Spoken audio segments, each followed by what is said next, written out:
Dead by Daylight is one of the most prominent live service games of the modern gaming sphere, even if you don't personally play it. It holds an entire genre by itself, has bi-monthly major updates, and is led by a studio that, even if they make weird decisions, I hold a lot of respect for. Yet, like every game, there's problems. DBD is known to be overly buggy and has a survivor meta that hasn't changed in 10 years, and the game is also 10 years old.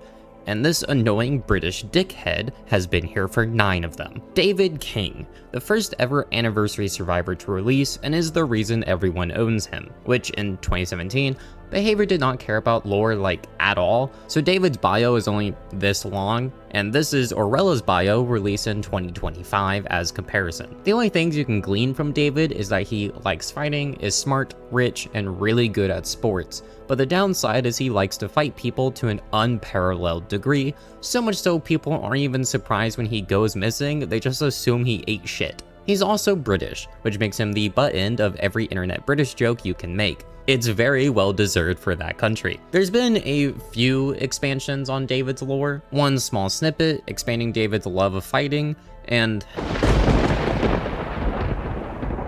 oh god. The small snippet is from Tome 2 and has David working as a lone enforcer, cornering a man in an alley and pouring fake gasoline on him to terrify him into actually paying the loan, which is actually really cool, and I get why people like to play David as a big beefy man who punches people. And for David's full story in Tome 2, Manchester Mashup, it explored David's unyielding love for his friends. Meet Donnie, a man with a gambling problem who always bets on his friend, David King. Always bet on King is one of the first lines said in Memory 1, as David expresses that he'll fight his hardest to let his friends always win. Memory 2 has David getting kicked out of his house on family status for beating his dad half to death for almost hitting his mom. Again, because they refused to get divorced. Memory 3 is David knowing he didn't actually have friends, but people who followed him around for money.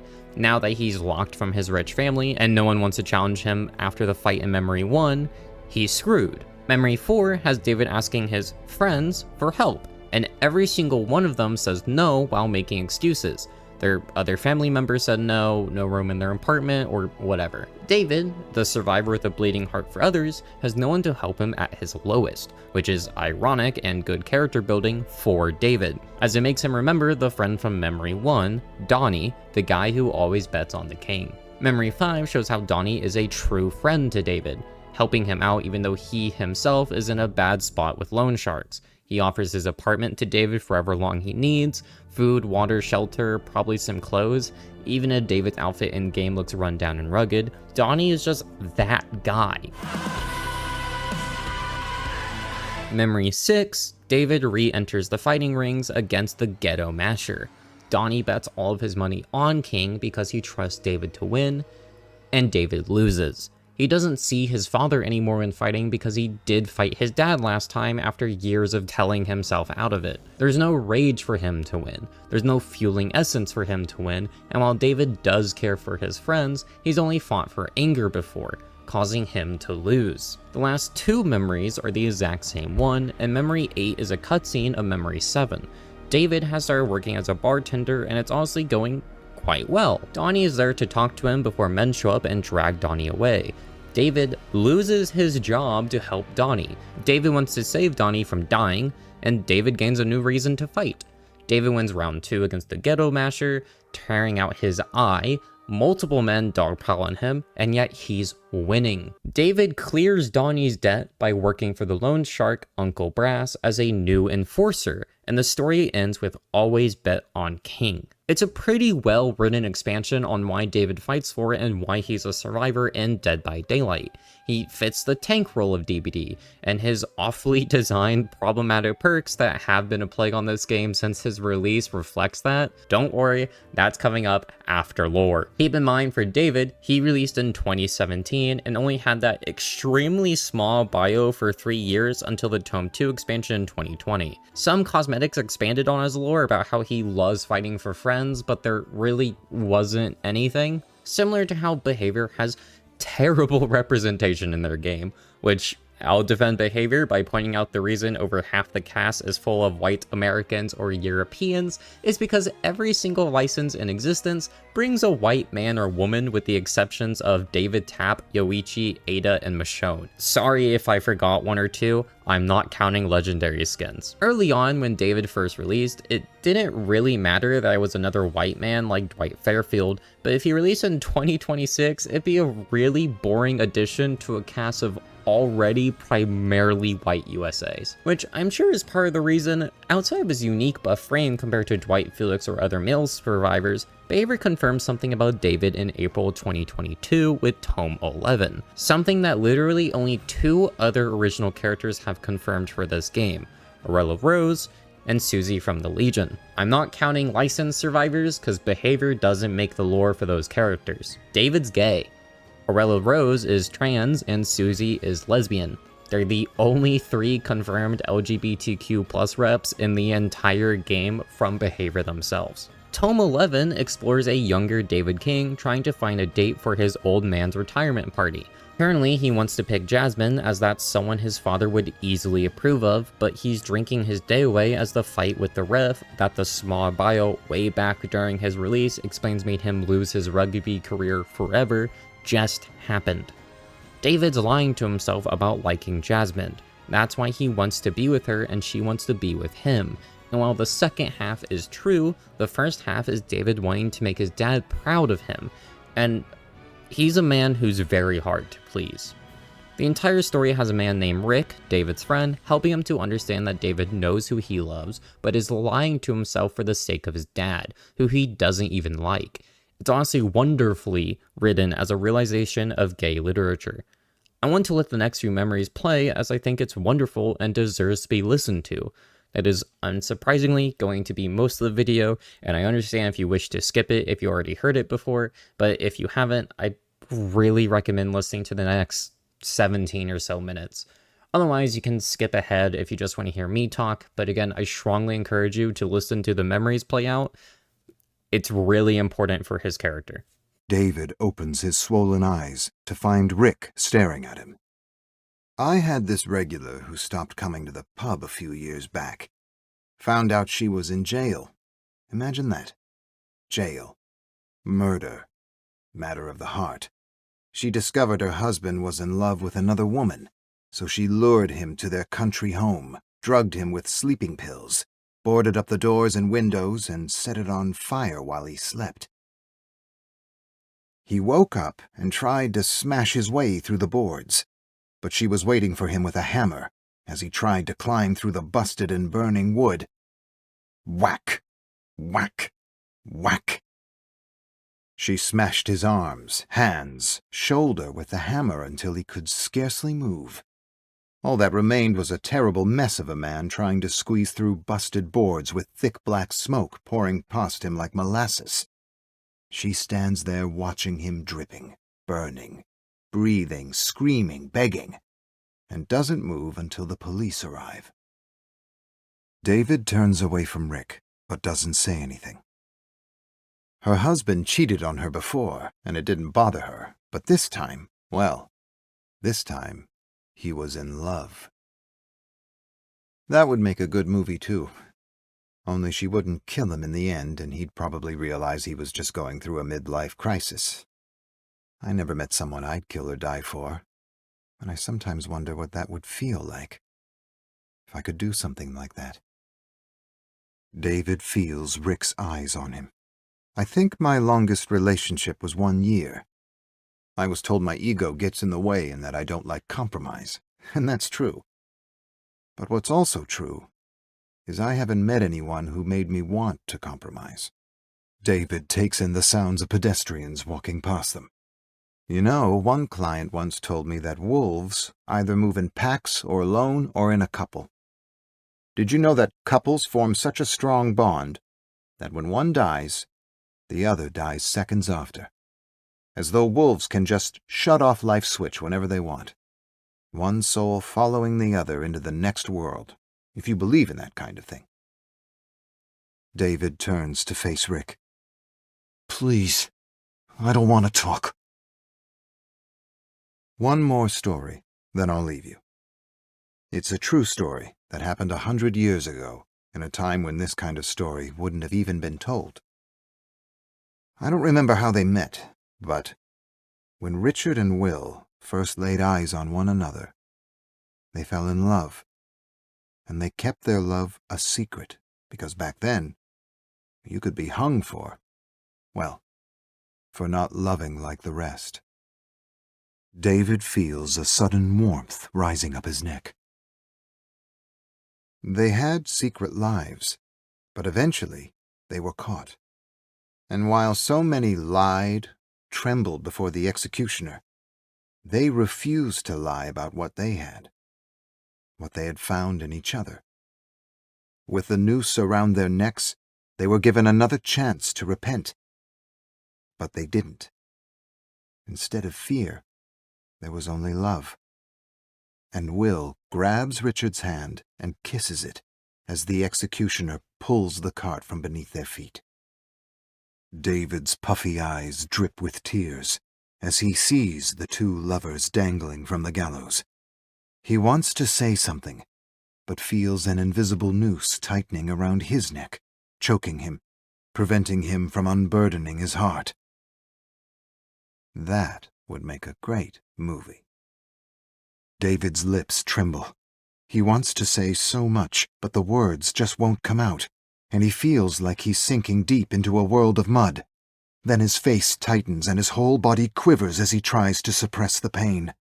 Losing the battle, he erupts with gasps and broken words as he desperately tries to breathe. And Rick grabs his arm, supporting him, holding him, preventing him from sinking deeper and deeper into the wasteland where so many have been lost and forgotten. What was it about him? The question stumps David. He takes a moment to gather himself. I couldn't say one thing. It was a bunch of little things that just made me feel good when I was around him. Everyone else makes me feel like I gotta be something I'm not. But not him. I never did believe the press release. My parents can't stand each other. They should have divorced years ago. But they keep up the show and have their secret lives. So I guess that's normal. It works for some people. I miss him. I miss us. I remember meeting him like it was yesterday. Just being with him was enough to know, and I knew right away that he was special, and that he would somehow be an important part of my life. We met at music camp. I was 7 and didn't want to go. Ironically, my mother forced me, and I guess in a way she's the reason we met. I couldn't play any instrument. But Tristan was something else. I liked listening to him play the piano. At first, my mother was happy. I had a music friend. Maybe I would end up a violinist. I guess she figured things out faster than I did, because next thing I know, she forbids him from coming over. She gave some excuse about his family being of improper standing. Then the talks began. The responsibility of being a king. She tells me about the image of our family and the strength of our name and how I had pretty big shoes to fill. Sacrifices for the family and all that bullshit. But she never said exactly what she meant. She always danced around what she really wanted to say. David laughs. Tristan ended up going to the same secondary school as me. Funny how life works out. He used to write me notes, quotes, poetry, proverbs, smart aleck comments he knew would make me laugh. We got back together in secret and were together for years, till he began asking me to be introduced to my parents. Couldn't do it. I broke up with him. He broke up with me. Crazy fucking cycle. Last year, he wanted a real commitment. He was talking about a family and kids. I nearly brought myself to doing it, but I didn't. I broke it off and broke his heart. He didn't take it so well, got pissed, and actually came to my birthday party at the pub. He just shows up, and he gives me a kind of Great Gatsby toast. And he hesitates, and I know what he wants to do. I know what he wants to say. But in the end, he doesn't. Instead, he says what a good old pal I've been to him. And he makes a smart-aleck joke about how I'm a ladies' man who will definitely never settle down. And with tears in his eyes, he finishes his toast with, "To the importance of being king." Smart ass. And everyone toasts to it, even the old man. King laughs, then stops suddenly. Tristan staggers out with his pint and leaves an old note on the table. Something he had given me in an English class while the teacher was massacring one of his favorite writers with ridiculous interpretations. He called me a few days ago, invited me to a party at the Gold Lantern Cafe. A going-away party. Tonight. He's leaving for New York. Some piano gig. He's leaving with some guy he just met. They hardly know each other a month, and he's following him to New York. How ridiculous is that? Rick says nothing as they stare at the fading stars for a moment. Silent tears slip out of two narrow slits for eyes. David clears his throat and wipes the tears away with his arm. You ever feel like just stopping? Rick turns to David. I imagine you'd have to start before you could actually stop. Way I see it, you've always been this lion, taking down the bully, the asshole, the abuser. Ever since I've known you, I've admired you for that. You're great at clobbering the shit out of anything that gets in your way, except maybe yourself. I figure you could try building things, growing things, nurturing things. Things like you. Rick squeezes his arm. You're a lion, Dave. And as much as you're going to hate me saying this, you're a circus lion tethered and dressed up like a clown. You need to tear the rope and the costume with your own claws and teeth if you ever truly want to know what it's like to be you. You want to stop something? Stop jumping through hoops. Stop being the clown and just be the goddamn lion you were born to be. You're about to regret something for the rest of your life, and you know it. David stares into space. Rick squeezes his arm again. Way I see it, you owe someone a toast. Oh, you're an idiot if you think I'm just going to walk over there and crash his party. You're an idiot if you don't run. David charges down the street and pushes his way inside the cafe. Scanning the room, he doesn't see Tristan or his party. He yells at a waitress from across the room, and to his horror, she tells him Tristan already left for the airport. Her words stun him like a slap in the face. He's too late, and his whole world is spinning out of control. He takes a moment to gather himself. Then he decides and rushes out into the street, screaming wildly for a taxi. A taxi pulls to the curb. The driver looks at David, hesitates, then starts the meter and steps on the gas. Next thing David realizes, he's bolting down the highway, rehearsing what he's going to say to Tristan. He struggles with ideas and words, and feels nothing he comes up with is good enough.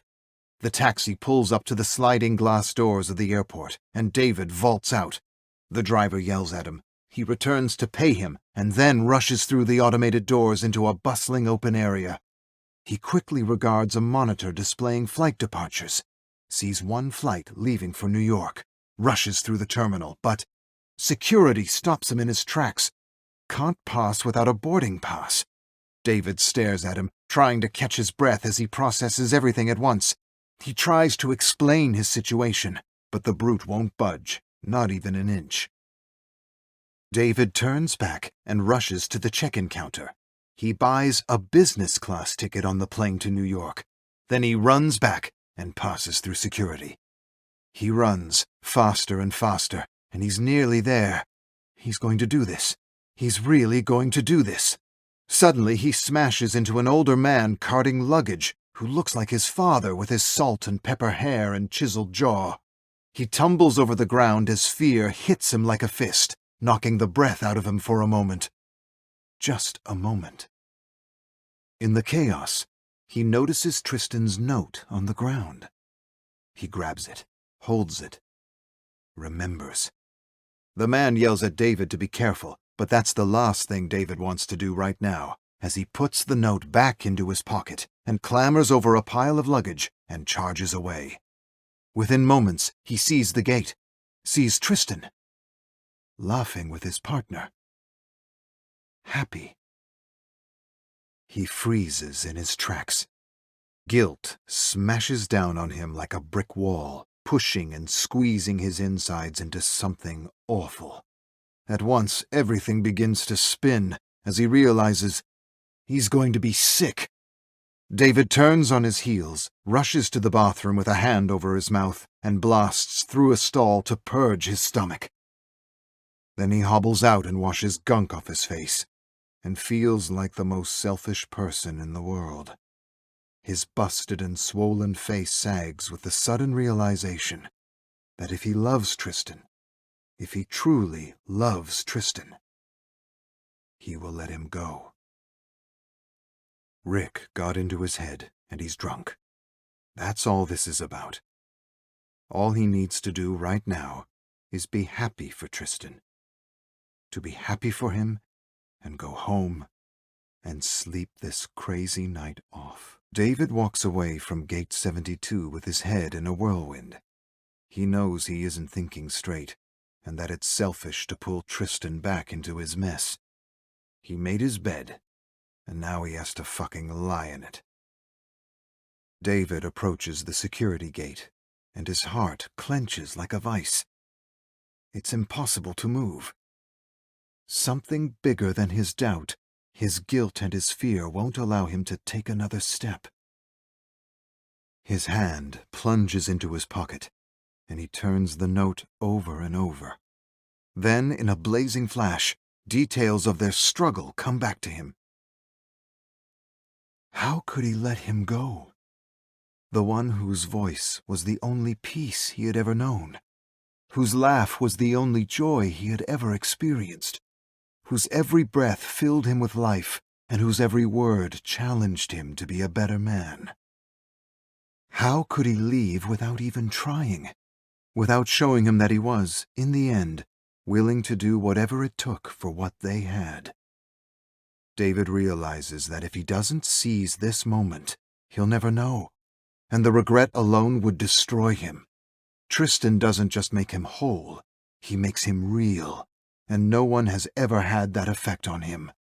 Suddenly, he comes alive, and turns, and fucking runs. I don't know what I'll say, but I'll say something, anything. I'll say whatever comes to mind, maybe those 3 words from his favorite movie. Energy charges through David like a bolt of lightning, making him faster, stronger, and somewhat confident, even though he has no idea what he's going to say or do. He just runs, and his run becomes a stumbling sprint as he sees Tristan with his partner, about to board. His mouth opens in a silent scream as he stumbles and falls on his face. David? Is that you? Tristan grabs David's hand and helps him to his feet. David straightens himself and tries to look presentable despite the busted face and the mingled odor of ale, gunk, and cologne. He smells like someone puked on a bed of flowers, and he knows it. But he forgets how he looks and smells as he tries to stop his hands from shaking. He takes a deep breath, exhales, and calms himself. Then he reaches out and holds Tristan's hands firmly. Words thicken like cement in his throat, and nothing clever or poetic comes to mind. He tries to remember the line from the movie without success. Tristan's partner steps forward, but Tristan gestures for him to be patient as he pulls David aside. "What's wrong, David? What the hell happened to you?" David wants to tell Tristan he means the world to him. He wants to say, "I love you," but instead he says, "No more bullshit." Tristan mimes the words slowly, trying to understand. David says them in a whisper, again and again, as he desperately waits for Tristan to say something, anything. Tristan says nothing, but his eyes mist, and he suddenly looks happy and sad and very confused at the same time. In the rainy darkness of night, David staggers down a street he doesn't recognize, drenched, cold, singing some half-remembered folk song. The last thing he expected was a fairy tale ending, and of course he understands Tristan needs time to think things through. How much time? Hopefully not much. Just enough for him to step off the plane and call him to say, "As you wish." Shit! Now he remembers. At exactly the wrong moment. David smirks. Doesn't matter. He's never felt so good, so free, so euphoric in his life. He lets the feeling flow past him like a gentle breeze, and gets the sense that he's been born again, or born for the first time, and that before this night he had merely existed as a cardboard cutout, with little self-awareness, except for the fear that had come to rule his life. His hope is that when Tristan's plane lands, he will receive a phone call asking him to be on the next plane out. If that is, he ever finds his wallet. Oh, no matter. If he can walk home from the airport, he can swim across the pond. He laughs to himself and figures his wallet will turn up somewhere. It always does. But what if he calls to say it's over? The thought catches him by surprise. That's probably what will happen. Truth is, love doesn't triumph, and our fears get the best of us, always. That's why fairy tales are written, to escape the endless disappointments and heartaches of real life. Regardless of what you think, your love isn't strong enough, and when he calls, it's only to tell you it's over, for good, because he won't let you break his heart again. David drowns the thoughts by singing louder and louder. Then he stops suddenly when he sees a park he half recognizes. It resembles a park where he and Tristan used to sit on a bench and people watch all day. He enters the gates, and for a moment he hears Tristan's voice singing with him. He stops, looks around, but doesn't see anything through thick, slanting sheets of rain.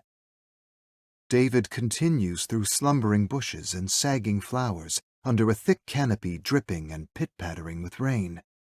He walks ahead until he hears a soft whisper. "No more bullshit." He turns to face Tristan.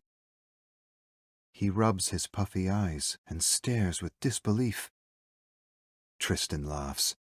Only you could massacre a line like that. It can't be. It's impossible. David narrows his gaze on Tristan's silhouette. He must have somehow disembarked the plane. Or maybe he never boarded in the first place. He doesn't really understand what's happening. But he knows better than to overthink his luck. David runs to embrace Tristan, but just as soon as he touches him, he withers away like a dead flower. With a gasp, David drops to his knees, hopelessly trying to catch the falling petals that melt in his hands and drip through his fingers into a gathering fog. He barely has time to register what's happening when he hears footsteps squelching in the mud and water all around him. He looks up slowly to see every single bully, abuser, and shithead he ever took down advancing on him. His gut reaction is to pinch himself, yet nothing happens when he does. With a deep sigh of resignation, David rises to his feet, lifts his chin, and throws himself into the fray. He tackles and swings and kicks until he's the last man standing, with slithering tendrils of black fog pulling him down into a world of darkness, untouched by the light of love. Tristan left David for New York. Or maybe David never went to the airport, or David backed out last second and passed out in the bathroom. But what we do know is that David is alone. Maybe he would have gained another love of his life. Maybe that could have been Donnie or Rick with more time, maybe someone new. But we'll never know. And neither will David. Tome 11 takes place before Tome 2, and Tome 2 is before his normal bio story, which leads into David being taken into the fog. The same fog with killers and torture.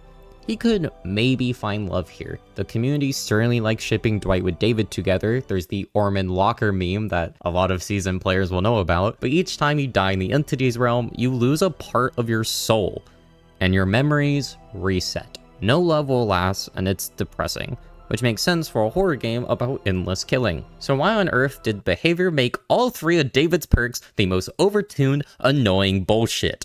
Welcome to why the title is what it is, because I actually like David's lore and his character a lot. It's a beautifully written story expansion on David's reason for fighting and sexuality, and even if I find him extremely ugly, and making fun of David for being British is very funny as per the rules of the internet, every single one of David's perks are a problem in some way. Some have been this way for years, because Behavior doesn't change the meta for 5 or 6 years at a time. Dead Hard is the least problematic of the three, but used to be the most. The original version of Dead Hard let you gain distance by pressing a button with iframes, or invincibility frames for those not in the know, making it impossible to take damage. Imagine you're chasing a survivor around track and you're just about to hit them.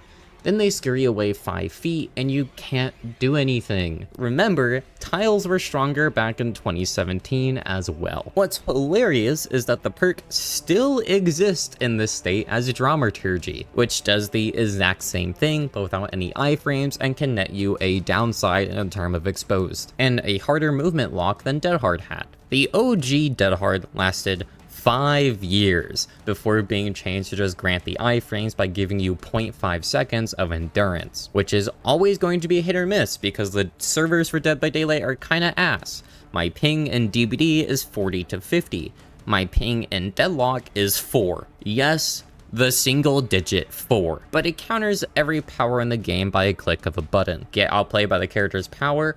Ugh, actually, I pressed E, or whatever the active ability is on console. Get fucked, loser! And even if your character doesn't have a power to damage, the survivor can just run into a pallet or vault, and press E that way. You can at least bait the vault as killer, but if a survivor runs into a pallet, you just have to eat the Dead Hard, which makes the pallet not go away, which lets the survivors still loop the stronger tile against you. The only saving grace is that Dead Hard now only works after being hooked, and is a one-time usage in comparison to other exhaustions, but it's still overly annoying. It's just not as strong as the two bigger exhaustion problems for this game, which have both gone unchanged for 10 years. On the other end, I'm sure every player has loaded in as survivor and sighed when they saw their teammate is already broken from David's second perk, No Mither, a perk that is the survivor role's hard mode and has received nothing but buffs since its release, suppressing your pools of blood permanently, letting you make 0 injured noises, and letting you pick yourself up from the dying state for the entire trial at a 25% faster speed. Except it makes you permanently broken the entire game. Caught out position once, you're dead. Face a stealth killer, you're dead. Face a range killer, you're dead. When you equip it, it's fine. You're signing up for it. The 3 other teammates you have that suddenly have to play with someone who is going to die twice as fast compared to everyone else, they sure didn't, and it sucks. Most people who run No Mither are either A, overconfident, B, doing a Tome challenge or achievement that requires it, or C, are playing with friends and are using it as a joke, or their friends are also using the perk, which results in the perk becoming overly annoying for killer due to one extra mechanic, sabotaging, which is the process of making hooks unusable for a short duration with a toolbox or perk. So imagine you're playing killer. the survivors all running a sabotage builds with no mither, and you're on a map with bad hook spawns like RPD. The map part is the least important. You are stuck there for 10 minutes because, well, yes, the survivors probably won't do gens, and thus you can abandon and win through the lack of gens being finished. You can't really do anything. Down a survivor and grab them? All hooks in the closest area are now broken. Down a survivor and go chase someone else? Well, no mither lets them pick themselves up for the entire game, so you literally can't do that. For me, this occurrence is so rare that you can't help but laugh when you somehow slug all 4 survivors at the same time with no mither, and slugging them to death is honestly insanely fun for all parties. It's still pretty problematic though, especially when you consider that only 2 people really need no mither for this strat to work in a group of 4, as with David's last perk, they can pick each other up from the ground in your face for free with "We're gonna live forever," David's 3rd perk, and currently one of the biggest problems in DBD. Which also stacks with made for this. I forgot to write that in the script, so I'm just saying that now for those that know what that perk does. Originally, Weeglyph literally only granted a blood point multiplier at the end of the game for taking protection hits or safe unhooking your teammates, but will eventually gain a second effect in 4.3.0, a third effect in 6.1.0, and those 2 bonuses would then become the entire perk when all blood point bonuses were removed from perk benefits. Heal survivors in the dying state 100% faster. Survivors healed from the dying state gain endurance for 10 seconds. 30-second cooldown, which currently means if a survivor goes down under a pallet and you're there to make the killer paranoid about picking up due to the existence of sprint bursts and background player, you can delay the killer long enough to have your slugged buddy recover enough progress, pick them up in the killer's face, and then have them take a hit for you thanks to the endurance buff. By the time the killer downs either of you, you will be able to do this again. Now, does the recently introduced diminishing return system in April of 2026 nerf this perk stacking with other healing perks like botany knowledge? Yes. Does this fix the issue this perk actually brings to the table? No. Does this perk still have insane stacking potential with other anti-slug perks like Buckle Up, Plot Twist, and Exponential? Yes. The only reason you don't see this happen more often is due to the lack of communication between survivors about how they intend to use perks. Yes, you can now see your teammates' perks in-game by pressing tab. No, this does not make your teammates good or let you know how they're going to use said perks outside of the obvious situations. Which means the only reason multiple perks in this game, including the 2 lesser used David's perks, are only not talked about are due to the average player base being unable to communicate how they want to use their perks to their teammates. Which means if this game ever gains voice chat without a heavy meta shift in the same update or before the update, we're screwed. And I will forever hate David King for that reason. Thanks for watching.